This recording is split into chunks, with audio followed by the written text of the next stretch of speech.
And I'm back.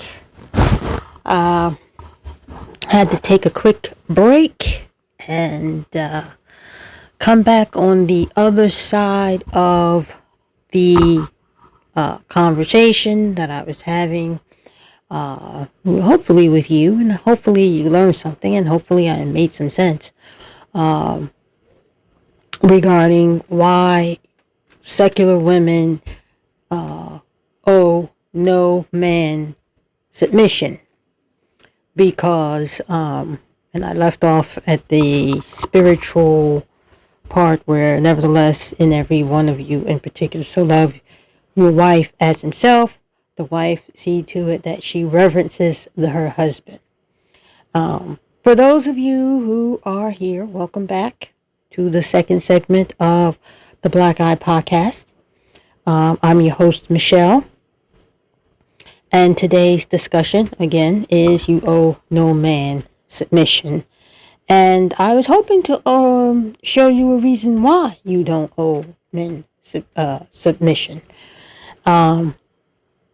Because so many times, and I hear this in the black community more than I hear this anywhere else, which, again, I think is so strange and weird and just out of place, because I don't even know why black people would embrace submission of any of our people for any reasons, considering that we are always complaining about white supremacy, racism, systemic racism, and all the other obstacles that keep us, that hold us back, and such and such and such and so and so and so. So I'm always perplexed to find that black men in particular are always on TikTok, especially young ones who look like they don't have a job or anything. And I'm not here to really denigrate you like that, but you don't look like you're somebody that anybody should submit to. And you all come in and you talk about how women should submit to you, even though you don't even know what submission is and if it applies to women today. And I'm here to really show women that it really doesn't apply to you. You owe no man submission. Just because they take you out to dinner and they give you a lovely time out doesn't mean that you owe them submission. And if they hold the door open for you, you don't owe them submission. Just because he's a man, you don't owe them submission. Submission, again, these texts, wife submitting to your husband is for Christians. It is Christian instructions. And most of y'all ain't Christians. You're not Christians. You don't follow the Christian ideology. You don't follow Jesus in that way, which is fine. And again, I will say that if y'all want to take this and apply this to your life, excuse me, I don't know where that's coming from, but if you want to take this and apply this to your life, and this is a woman's choice, then fine. Make that choice. Make that decision. But you make that decision. And you have to be discerning women, I'm talking to women in particular, about to whom you yield your person. Because submission is yielding yourself to another human being, to his authority. And today, women have authority. We have authority.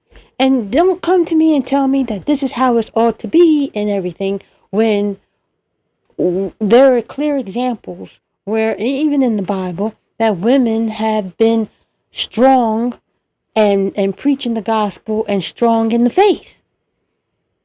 In the Old Testament and in the New. And if you are not a follower of the Christian religion, then you have to know that there are religions where females are the dominant deity. And if you are familiar with certain African religions. I don't call them religions, but you know, females are not subjected or subject or submissive to the man.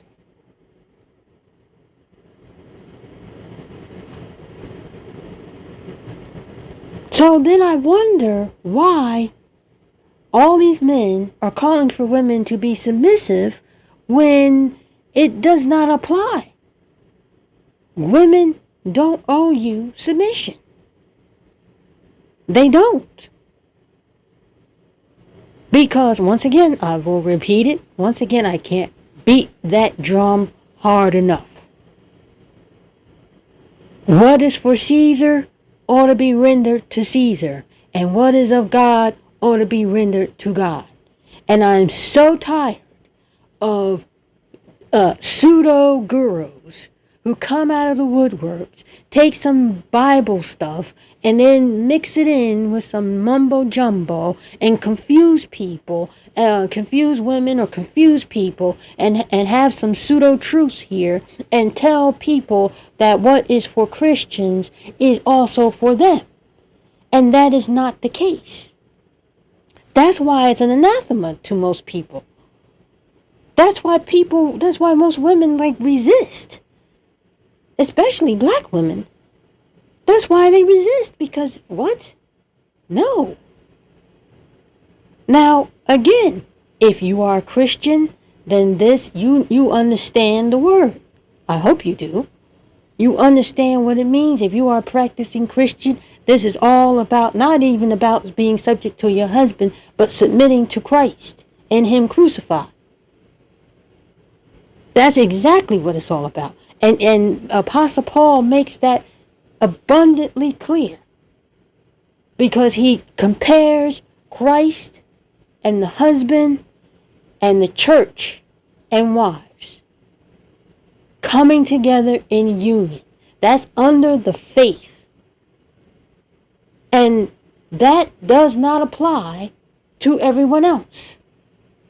So it does. If you're a woman out here and you haven't been in the faith, or you're not of the faith, maybe you're something, that does not apply to you. If you are, you haven't been to church, or you haven't grown up in, that does not apply to you. It simply does not apply to you. And how are you going to submit to somebody just because somebody told you to? Because you see how the man has to come. He has to love you more than he loves himself. Or at least just as much as he loves himself. He said, no man ever yet hated his own flesh. And there's a whole can of worms there that I'm not going to go into. Again, somebody else does that much better than I do. But nourisheth and cherisheth it, even as the Lord, I'm going to kind of see, does or whatever. But just the same,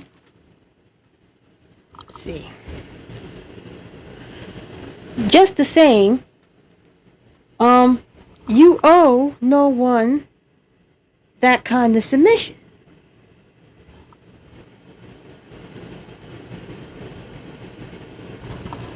There we go. Okay. So it says again, for no man ever hated his own flesh, but nourisheth it and cherisheth it, even as the Lord the church. So think about what that means.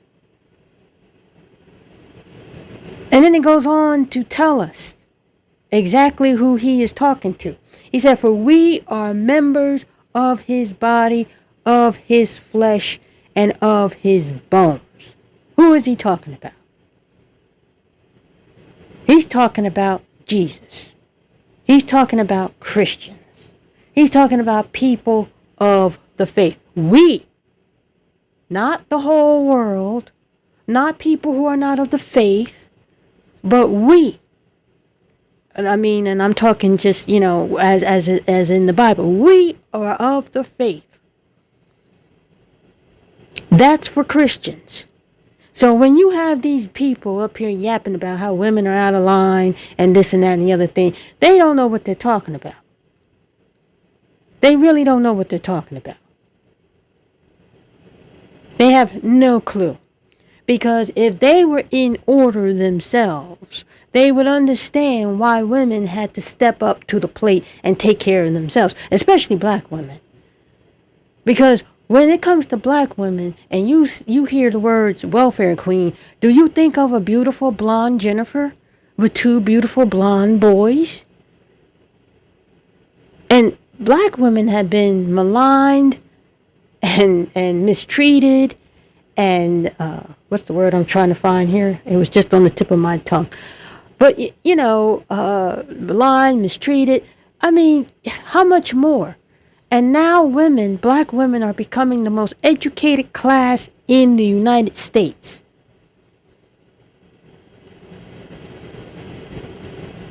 And I just don't understand why more black men are supporting black women in this.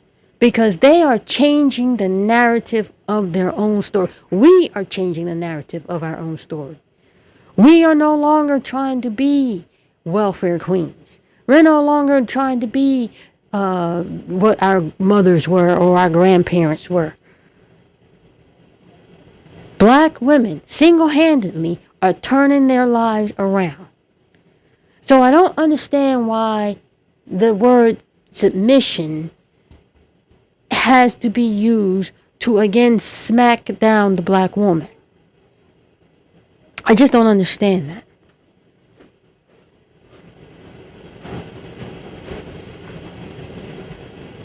I really don't. I can't wrap my head around it. Again, I mean, I can say this till the cows come home, I guess. And, you're probably rolling your eyes. You're like, you just said that a few minutes ago. But I can't stress it enough. If you are of the faith, this is not for you. But people who are not of the faith, you owe no man anything. You owe no man anything. Unless he is coming correct. Unless he is coming with commitment, love, hero of his own story. He don't have to be necessarily Christlike, but he does have to be the hero in his own story. He can't come in here as a flop house. I think Steve Harvey, he wrote a book called Think Like a Man or something like a lady. I don't know, so many years ago. But I heard him talk about what inspired him to write the book.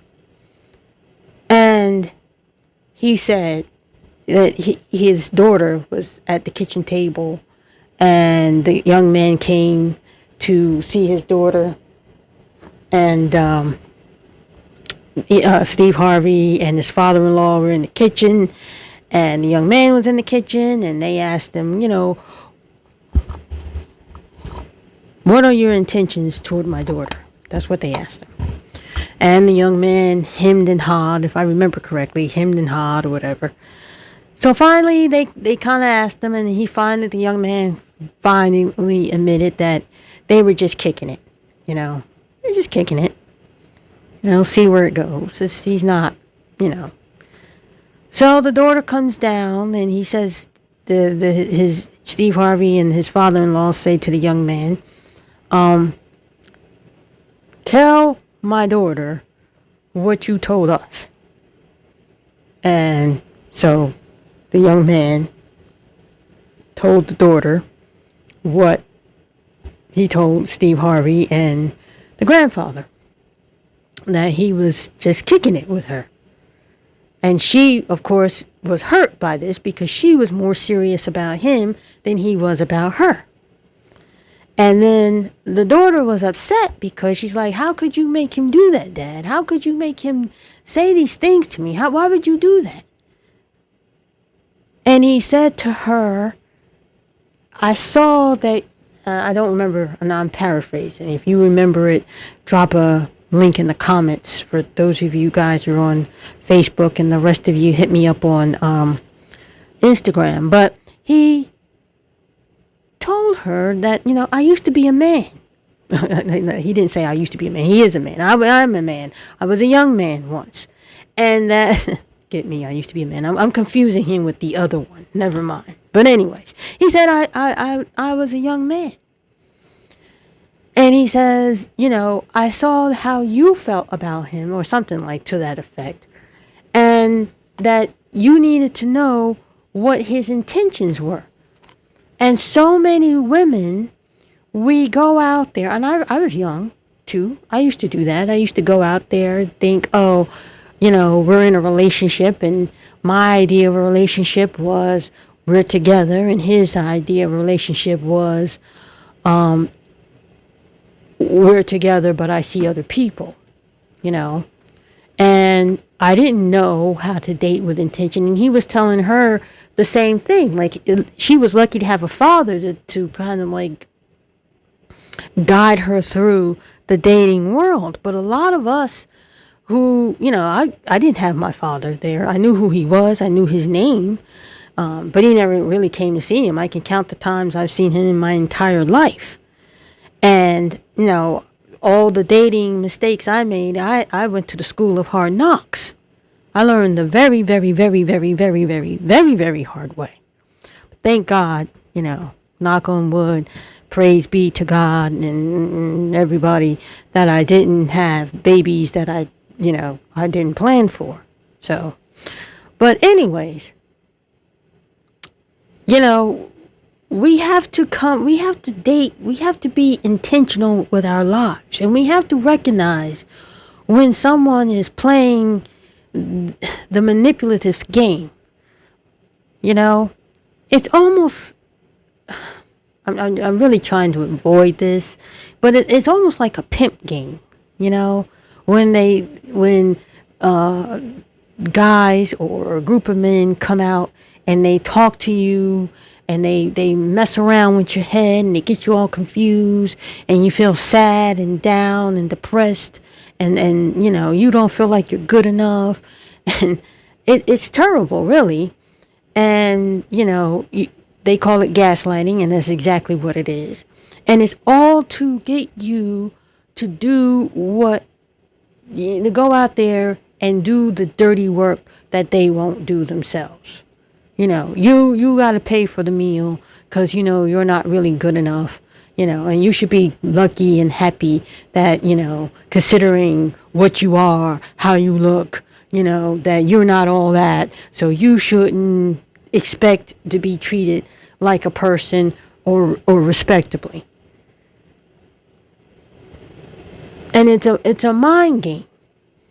And when I was younger, I came out of a place where, it was kind of a cult, really.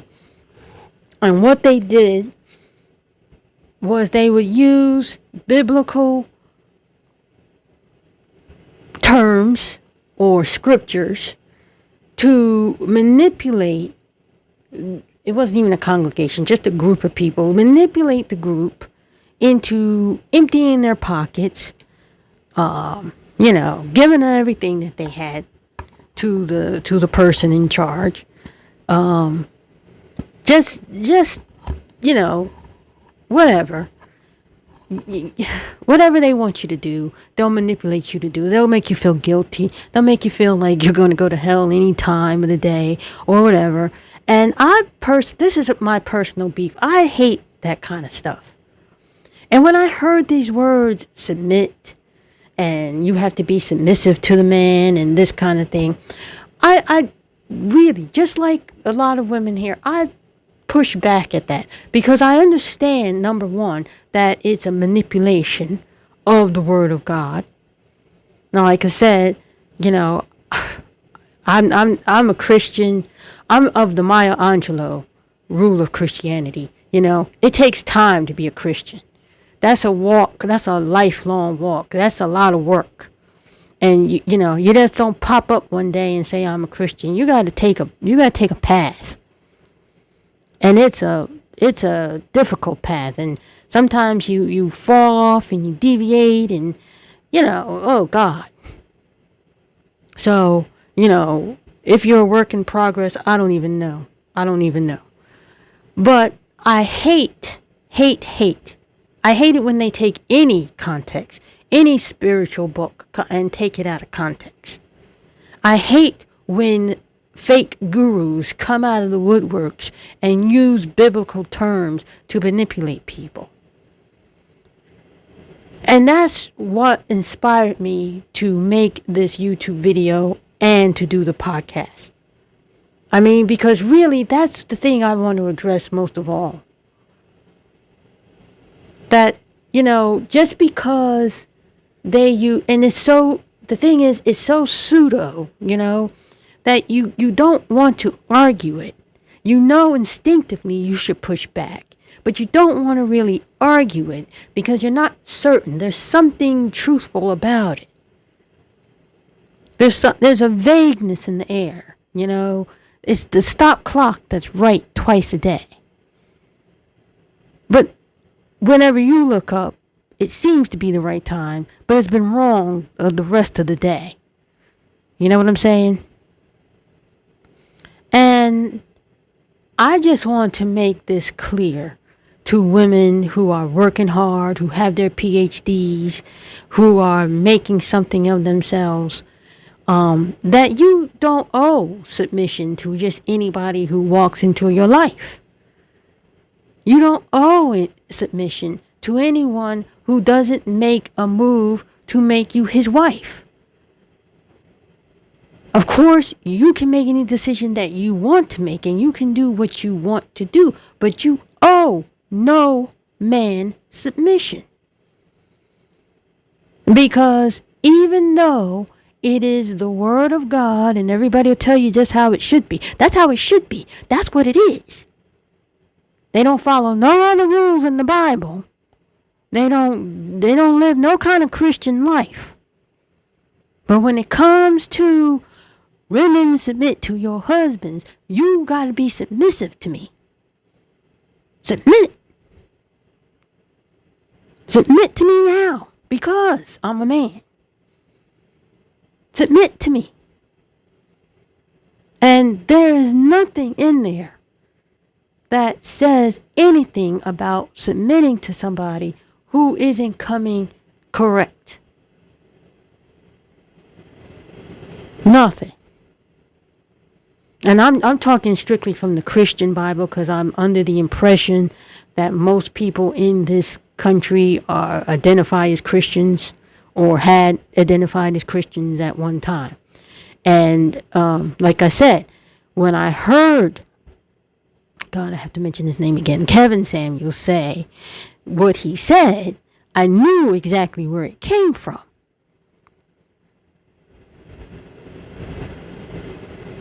And I knew that fundamentally he was wrong. He was wrong for what he did. He was wrong for what he was saying. He was wrong for using that to manipulate women into feeling sorry for themselves and to doubting themselves. Now, if, like I said, a stop clock is right twice a day. If somehow he says something that helped you, congratulations. But the truth of the matter is, and maybe you had some personality problems or whatever, and he got you well or whatever, congratulations. This particular podcast isn't for you.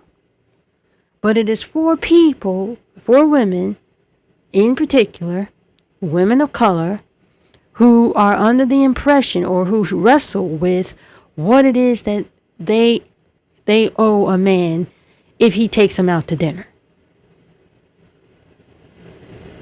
And I like to talk about what it means, what women really are, because most men who are out here in these YouTube streets don't really understand women at all.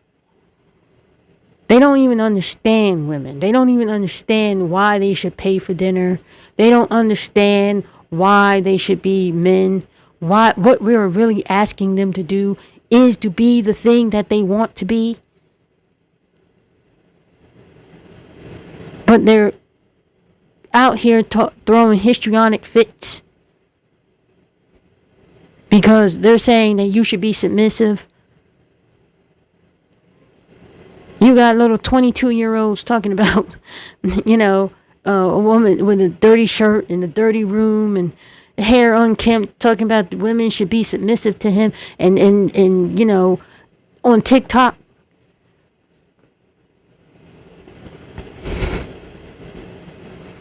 And I'm here to tell you that that is not the truth.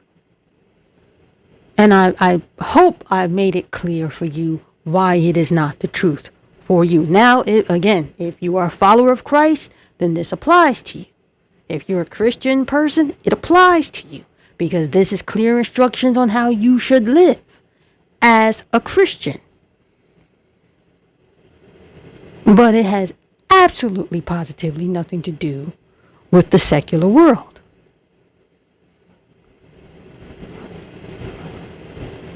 Nothing to do with the secular world. Because the reality is that the manosphere sells you a dream, and a pipe dream, that if you are just being submissive, friendly, fit, and cooperative, you'll find a good man. And I don't know how that is true, because I had a dog who was friendly, fit, but he didn't cooperate. An animal. And, his name was Big Red. And I lived, years ago, I used to live in Atlantic City. We would live I lived with my boyfriend at the time, 1 block from the beach. And Big Red used to unlock the door and go up to the boardwalk and stay on the boardwalk while we were at work. And when we come home, we would see him out there having a good time playing with the people up on the boardwalk. He knew how to unlock doors. He wasn't cooperative. And when he was a big dog, and when he wanted to go someplace, he went. So, if you can't expect that from animals, I don't know how in God's name you can expect it from a human being. Because people are individuals. People are human.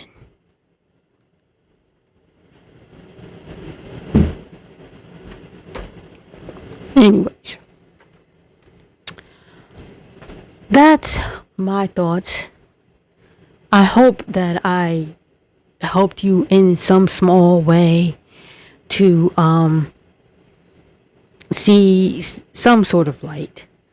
But, let me know what you think. Leave a comment in the description. Leave some comments. Let me know how you feel. Let me know if you agree with me or you don't agree with me. Don't forget to like, share, and subscribe. That's to the YouTube crowd over there.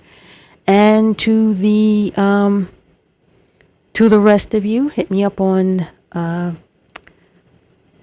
Instagram at MHIGH1029, the Black Eye Podcast. On Twitter, MHIGH1029, also the Black Eye Podcast. And leave your comments down there. All the rest of the contact information will be in the description. And let me know what you're thinking. Until next time, I hope things are going well for you. Until next time, thank you. And be blessed. Bye-bye.